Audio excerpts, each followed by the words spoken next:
En el nombre del Padre, y del Hijo, y del Espíritu Santo. Amén. Los invito a saber y ser conscientes que estamos ante la presencia de Dios y que Él nos llama, nos llama a poder escudriñar, poder meditar su palabra continuamente. Y que esa palabra no tan solo nos dé una información o nos dé una guía moral o nos haga experimentar o sentir algo, sino que esa palabra vaya transformando, ¿sí? Esa palabra vaya eh, haciendo más nuestra alma, nuestra existencia, nuestra manera de pensar más como la de Él, ¿sí? Entonces vuelvo a repetir que cuando meditamos la palabra de Dios, no tan solo es para recibir una información o para llevar o para tener una guía moral o para experimentar algún sentimiento especialmente positivo, sino que sobre todo es una palabra que quiere transformar nuestra manera de pensar, ¿sí? Es una palabra transformativa. Y bueno, estamos aquí para que no preparemos nuestro corazón y cuando estemos ya en la Eucaristía, que es el ambiente perfecto de la palabra de Dios, el contexto donde surge, nace, se celebra, se vive, pues podamos vivirlo con mucho más alegría y más emoción. Bien, pues vamos a ir al domingo ya 19 del tiempo ordinario y estamos en nuestra lectura de Lucas. Vamos a ir a nuestras Biblias al Evangelio de Lucas, capítulo 12, del 32 al 48. La semana pasada estábamos leyendo también Lucas, cuando Jesús nos da la parábola del rico insensato, hablábamos, o del rico tonto en la traducción del inglés, pero, y de ahí nos quedamos hasta el versículo 21 y la iglesia se salta del 22 al 31 porque es la palabra que en otros años, en el año de Mateo, se puede profundizar un poquito más cuando les dice no se inquieten por la vida pensando que van a comer ni por el cuerpo pensando que van a vestir, porque la vida vale más que la comida y el cuerpo vale más que el vestido. Entonces, esta predicación la tenemos en Mateo capítulo 6 del 25 al 33 y eso lo analizamos cuando estamos leyendo el Evangelio de San Mateo.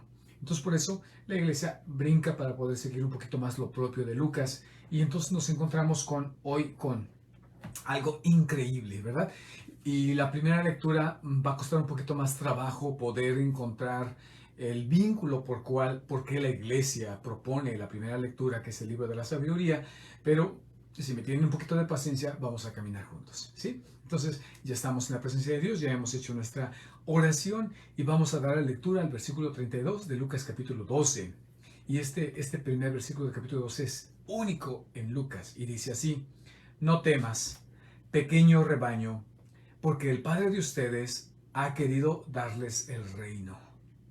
Esta referencia al pequeño rebaño, pues habla de lo que en algunos otros videos hemos hablado de los anahuim, del resto de Yahvé, del resto del pueblo fiel, ¿sí? Los que regresaron, los que han sido fieles a la alianza, ha sido algo muy, muy reducido.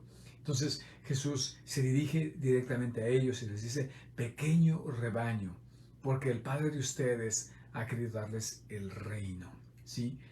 Versículo 32. Vendan sus bienes y denlos como limosna.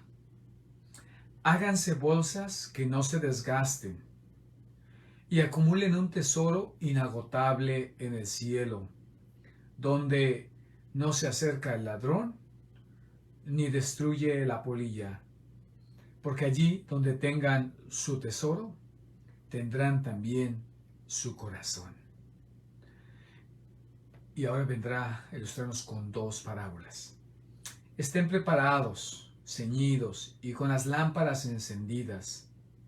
Sean como los hombres que esperan el regreso de su Señor, que fue a una boda, para abrirle apenas llegue y llame a la puerta. Felices los servidores a quienes el Señor encuentre velando a su llegada. Les aseguro,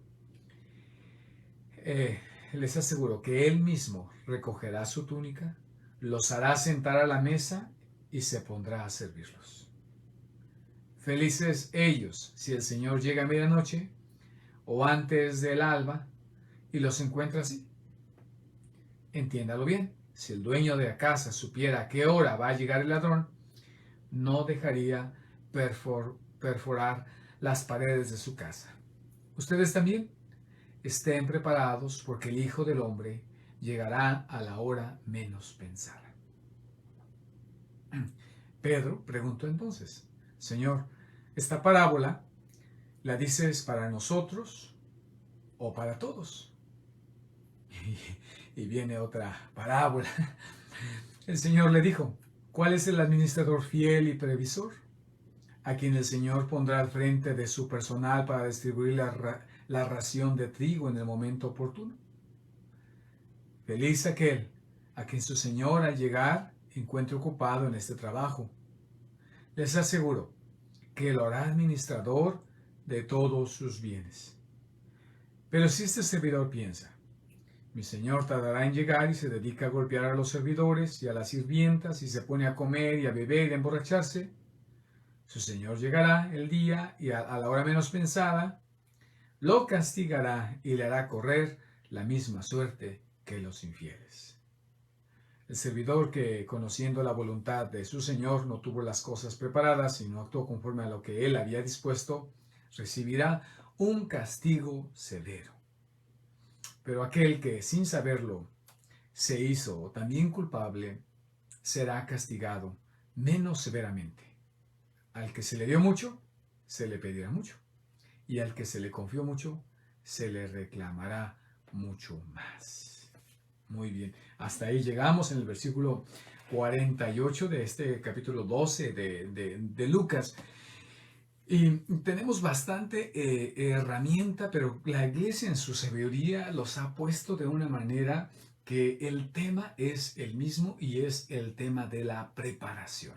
Aquí el problema tendríamos que ver cómo hacemos el vínculo de la preparación con la primera parte, ¿no? Cuando se dirige al pequeño rebaño y cuando dice que vendan sus bienes y denlos como limosnas, ¿sí? Y habla de esta parte maravillosa donde dice que también la utiliza Mateo, ¿verdad? Porque allí donde tengan su tesoro, tendrán también su corazón, ¿sí? Y después empieza a hablar de estas dos parábolas y en la primera parábola agrega otra semiparábola cuando habla del ladrón. Y en cada una de estas parábolas hay un giro. Recuerden que las parábolas de Jesús en este género literario de sabiduría, no tan solo la parábola no es algo, una historia sencilla para podérsela enseñar a los niños, ¿no? Las parábolas, recuerden que son, en primer lugar, son ingeniosas porque cuando menos te lo piensas, da el giro. Lo que tú crees que ya estás entendiendo, lo que tú crees que hacia dónde se dirige y está muy clara la imagen, Jesús hace un giro, como que sí, esto sí, pero no. Sí, esto sí, pero no.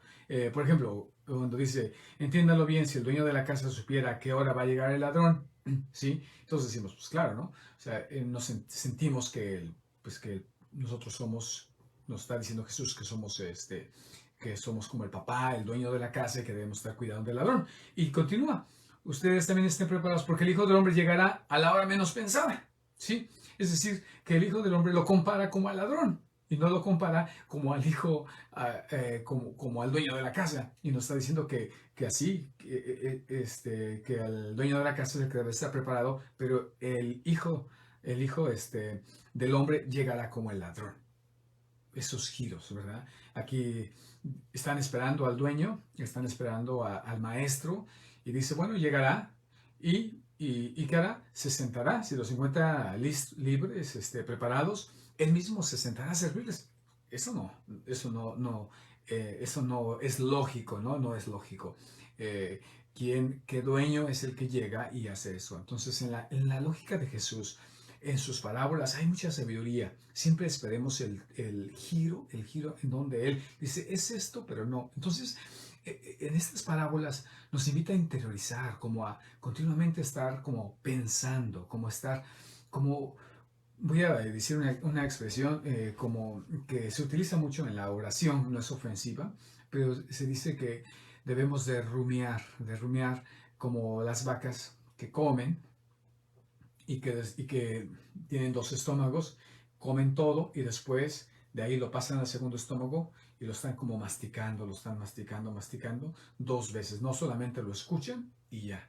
Entonces, eso es lo que nos hace Jesús con su palabra, es de que continuamente estemos escuchando, interrogando y como rumiando la palabra. ¿Qué quiere decir? Y en ese rumiar, en ese investigar, no tan solo en una información inteligente, de saber qué es lo que me está diciendo, sino en una transformación de mi alma, de mi cuerpo. ¿Qué es lo que está pidiendo? Bien, entonces vamos a proceder un poquito a dar unos pasos más puntuales. Bien, entonces lo primero que quisiera es ir directamente a la primera lectura que está en el libro de la sabiduría. Este es de las lecturas que tenemos del libro de la sabiduría y que las Biblias, especialmente de la Reina Valera, no posee este libro de la sabiduría.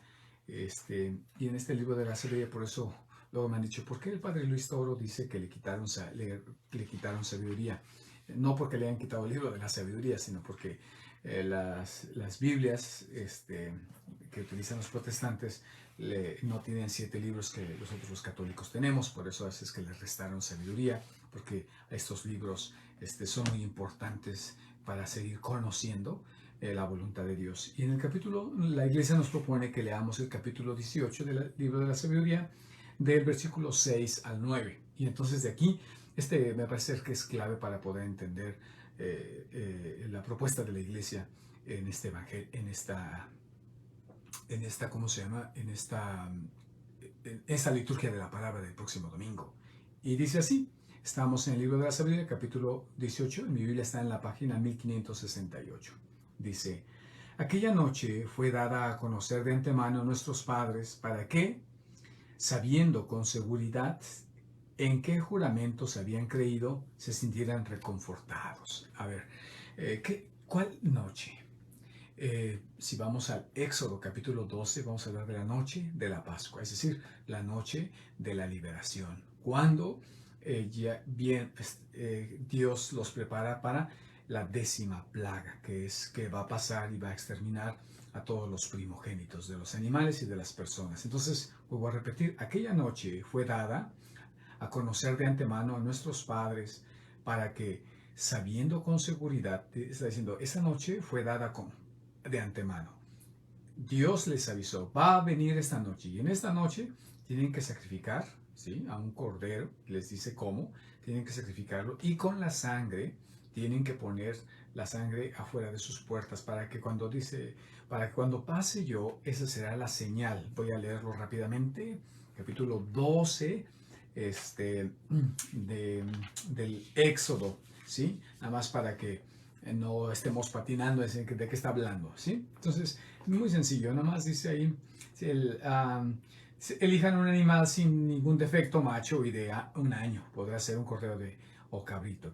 Deberán guardarlo hasta el 14 del mes y a la hora del crepúsculo, está anunciando esa noche, ¿verdad?, lo inmolarán toda la asamblea de la comunidad de Israel. Después tomarán un poco de la sangre y marcarán con ella los 2 postes y dintel de la puerta de las casas donde lo coman. Y esa misma noche comerán la carne asada al fuego, con panes sin levadura y verduras amargas. No la comerán cruda ni hervida, sino asada al fuego. Comerán también la cabeza, las patas, las entrañas. No dejarán nada para la mañana siguiente y lo que sobre lo quemarán al amanecer. Deberán comerlo así, ceñidos con un cinturón, calzados con sandalias y con el bastón en la mano, y lo comerán deprisa. Es la Pascua del Señor. Entonces, ¿qué le está diciendo Dios? Prepárense.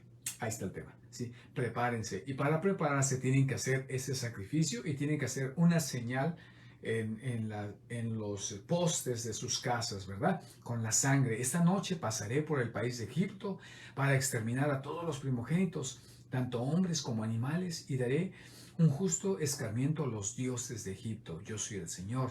La sangre les servirá de señal para indicar las casas donde ustedes estén. Al verla pasaré de largo y así ustedes se librarán del castigo cuando golpee al país de Egipto. Entonces está diciendo que estén preparados en esa noche y así, y con la señal de la sangre que es del sacrificio, no hay que olvidar de dónde viene esa sangre del sacrificio, ¿verdad? Evitará el castigo que va a dar a los dioses de los egipcios.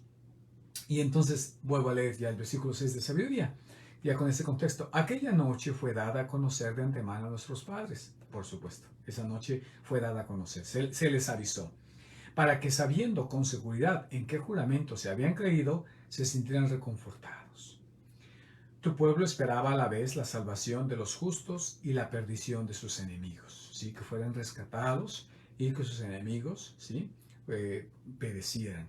Porque con el castigo que infligiste a nuestros adversarios, tú, tú nos cubriste de gloria, llamándonos a ti, ¿sí? Entonces, está en la conciencia que parte de la gloria es el castigar las malas acciones, ¿sí?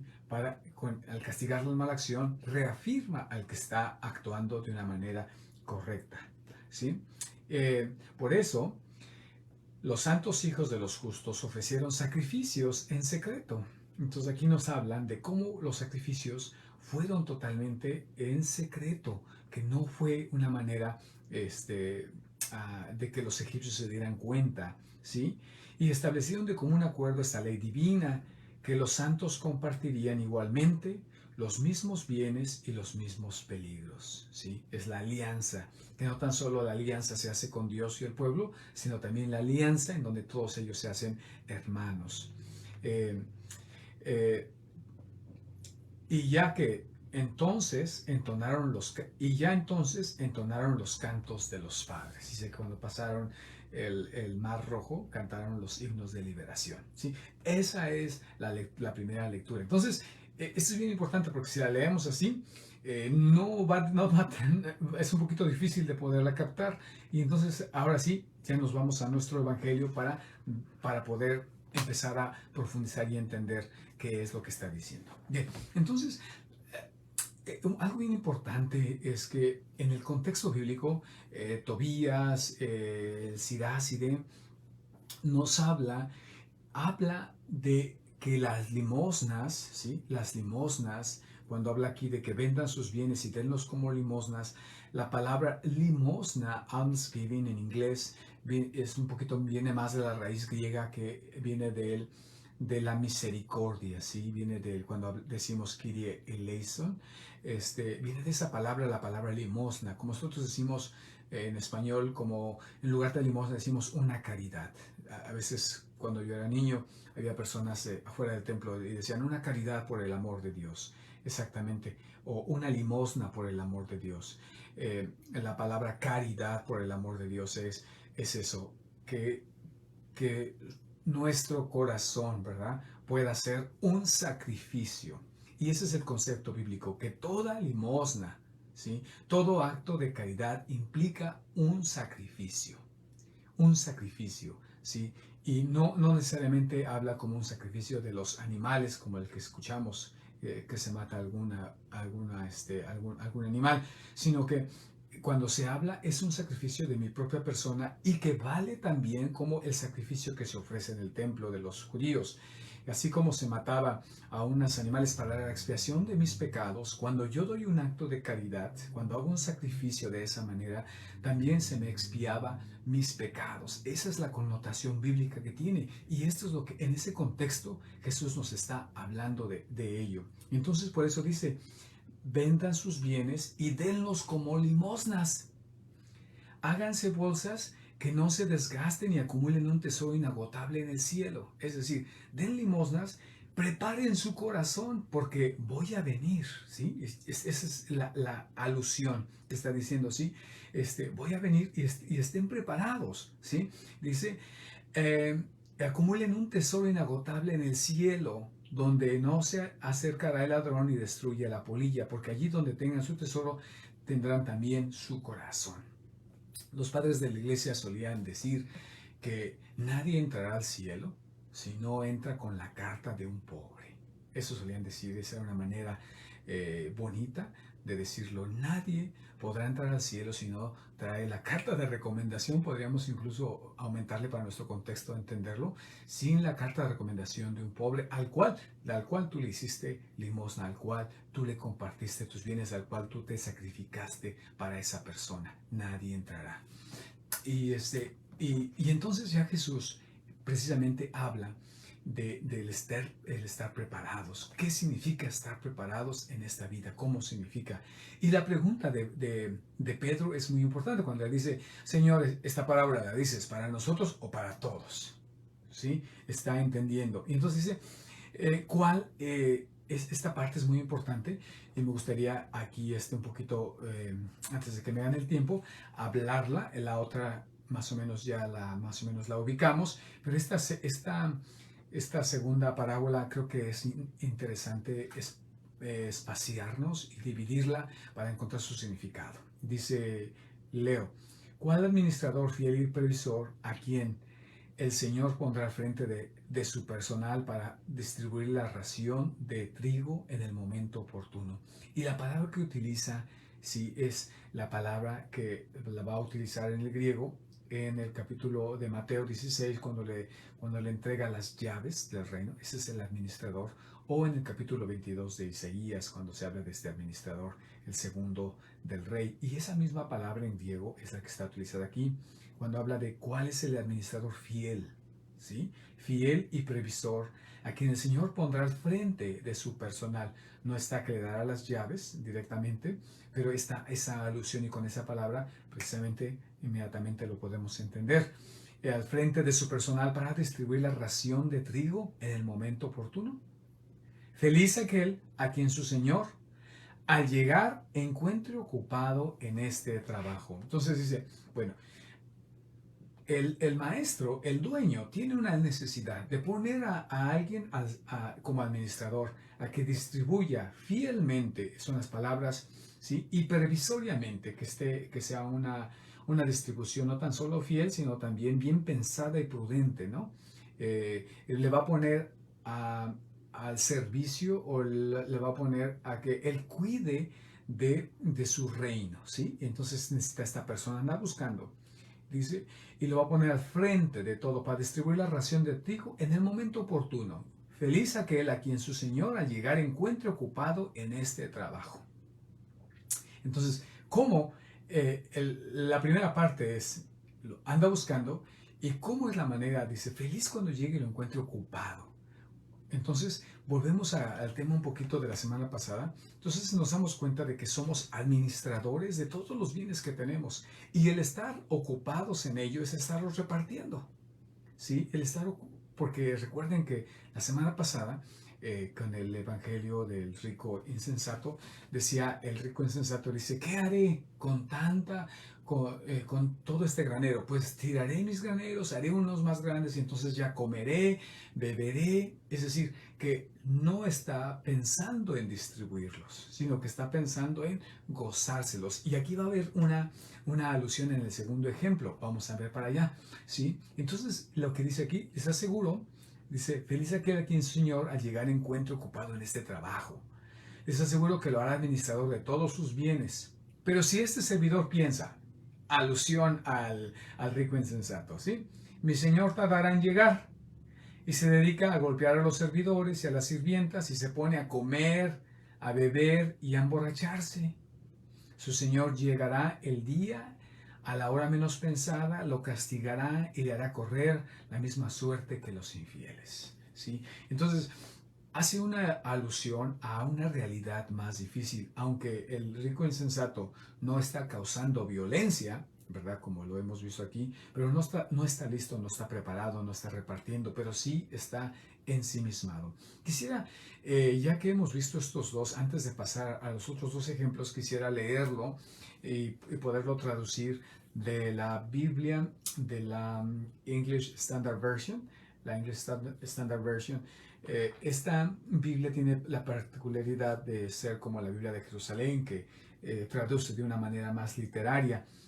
Porque cuando dice cuál va a ser el destino de este segundo grupo de personas que se han dedicado a lastimar a sus sirvientas y a sus sirvientas y se han dedicado a comer y emborracharse, la suerte no es tan bonita como nos los describe nuestra traducción. La traducción de aquí dice en el versículo 46, su Señor llegará el día y a la hora menos pensada, lo sorprenderá, no estaba listo, lo castigará, nomás dice eso, lo castigará y le hará correr la misma suerte que a los infieles. No se anuncia mucho.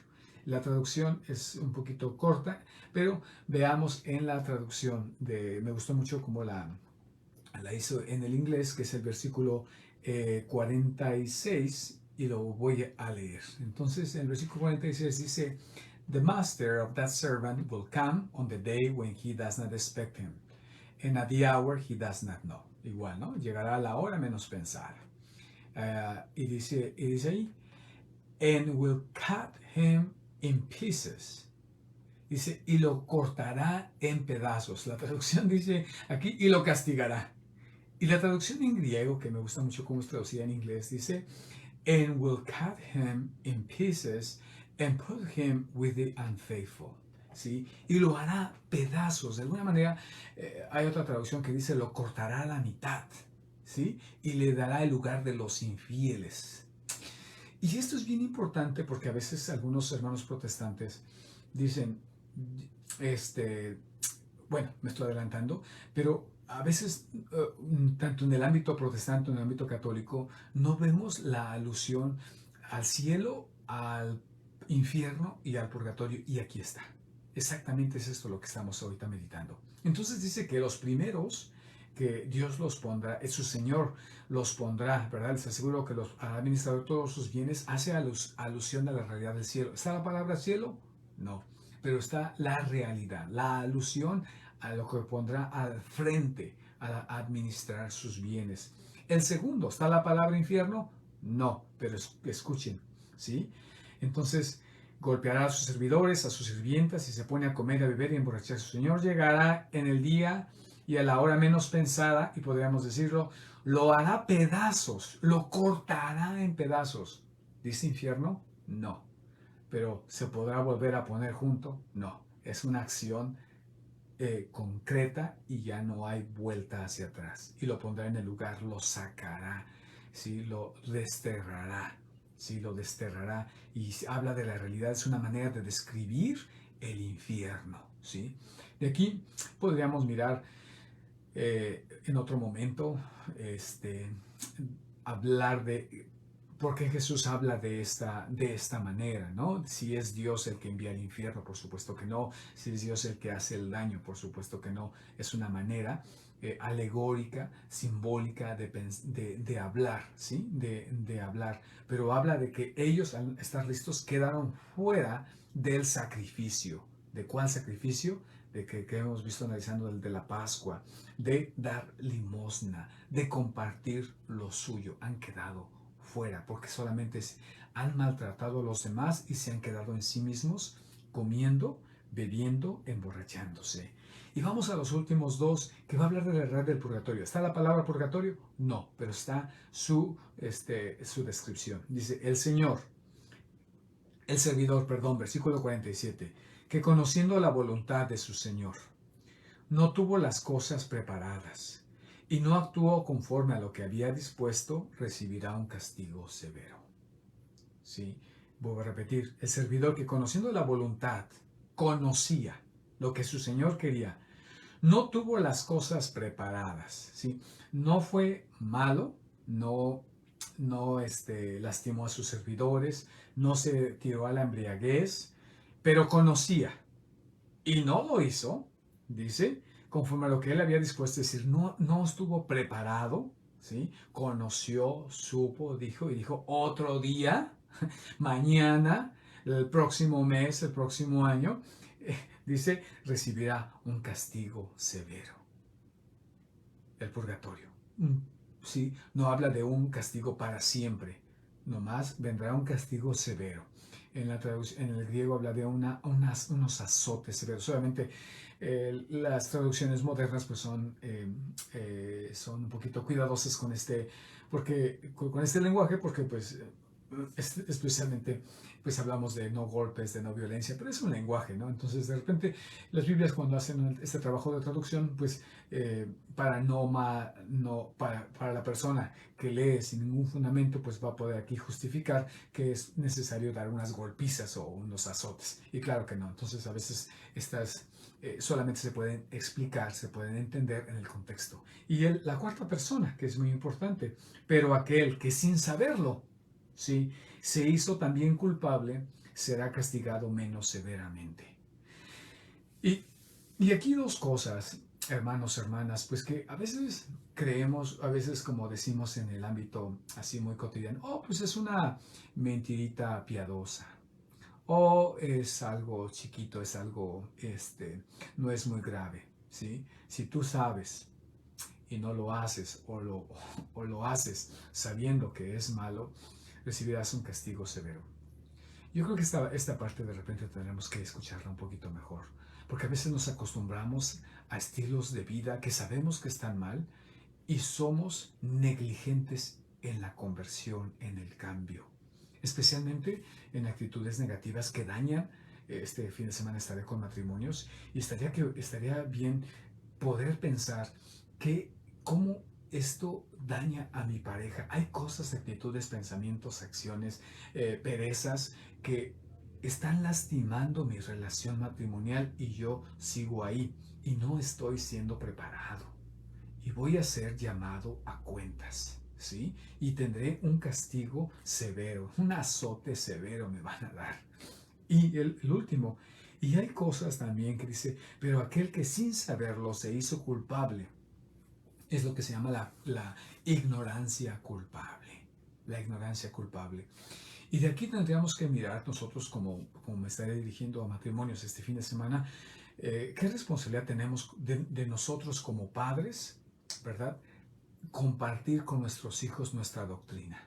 Porque el que no sepan no los hace, no hace que ellos no reciban el azote, sino incluso el no sabiendo, eso merece también la experiencia. Entonces, el purgatorio, esta es la experiencia. ¿Dice la palabra purgatorio? No, por supuesto que no. Pero habla de esta experiencia de purificación, de aprender a sacrificar nuestro corazón, de poder compartir, de poder dar. Eh, Cada vez tenemos más ignorancias tanto en el ámbito piadoso, por ejemplo, a veces en la parroquia yo me he dado cuenta y estamos en este trabajo de que ya hemos perdido la tradición de los rezos. Por ejemplo, hablábamos de los rezos del rosario, lo mínimo, no se sabe, a veces ni siquiera contestar la Eucaristía se sabe. A veces yo he visto muchos papás, por ejemplo, que llevan a sus hijos y el papá está muy piadoso rezando, está muy contento, celebrando, interactuando con la Eucaristía y deja a su hijo. Si su hijo se conformó con que esté ahí y con que esté callado, pero no lo está ayudando a engancharse con la Eucaristía, no lo prepara para que pueda engancharse con la Eucaristía. Entonces, cuando no hacemos ese trabajo como papás, llega un momento donde el niño nunca se enganchó con la Santa Misa, nunca se conectó, nunca supo para qué, y entonces llega una edad y dice, papá, yo ya no quiero ir. Y entonces aquí está, el que sin saberlo y se hizo culpable será castigado menos severamente. En fin, pues estoy preparando una homilía especialmente para matrimonios, ¿verdad? Y yo creo que será importante pensar volverlo a leer este evangelio y pensar cómo en mi relación matrimonial y como padre, como madre, puedo yo aplicar esto y cómo yo puedo estar preparado, especialmente qué significa ese vender mis bienes y darlos como limosna. Y después esta palabra, felices. Yo creo que esto es lo que debe de caminar en toda nuestra reflexión. En las dos parábolas dice, felices los servidores a quien el Señor encuentre velando su llegada. Felices ellos si el Señor llega a medianoche. Yo les aseguro que Él recogerá su túnica, los hará sentar a la mesa y se pondrá a servirles. Feliz aquel a quien su Señor al llegar encuentre ocupado este trabajo.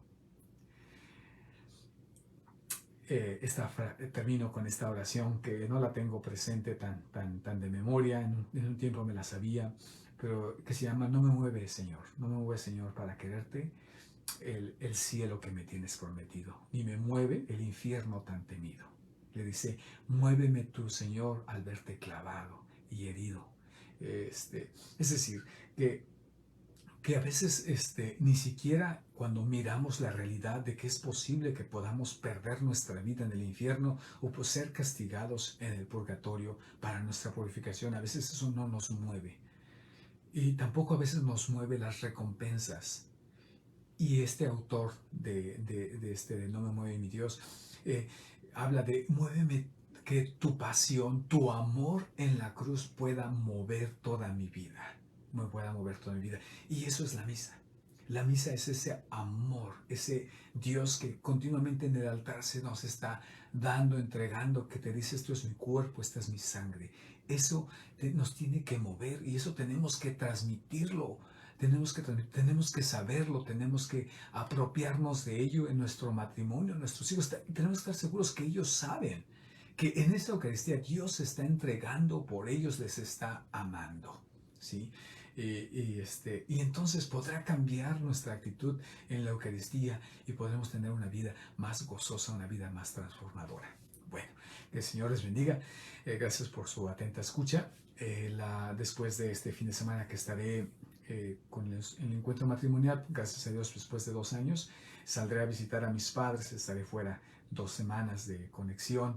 Ya ven que de repente digo, pues a ver si me puedo conectar o algo, pero pues el tiempo con mi familia, trato de estar al 100% con ellos. Y pues bueno, no mejor les aviso que no estaré todas las 2 semanas siguientes, pero ojalá que ustedes que se vaya creando este hábito de sentarnos, de meditar y poder buscar algo también por ahí en internet que nos ayude a estar mejor preparados para el encuentro eucarístico. El Señor les bendiga. En nombre del Padre, del Hijo y del Espíritu Santo. Amén. Que tengan una feliz tarde. Dios los bendiga.